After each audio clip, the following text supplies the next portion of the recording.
Jajaran Polsek Kuta Utara menggelar sidak keamanan terhadap villa yang dijadikan tempat menginap wisatawan di kawasan Kuta Utara. Sidak ini diharapkan mampu mencegah gangguan keamanan dari aksi kriminalitas maupun ancaman teroris.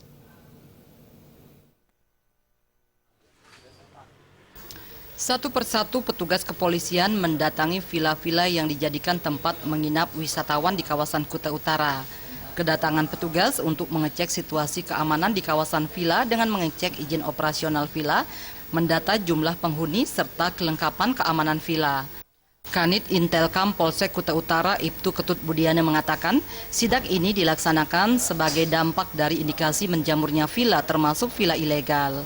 Hari ini kita mendatangi pihak villa untuk menyampaikan pesan-pesan Kaptimas, mana nanti supaya dari pihak tamu yang menginap di villa ini supaya lebih waspadai, menjaga keamanan, waspadai tetap tamu-tamu yang menginap, dan apabila ada tamu yang mungkin mencurigakan, cepat menghubungi pihak kepolisian.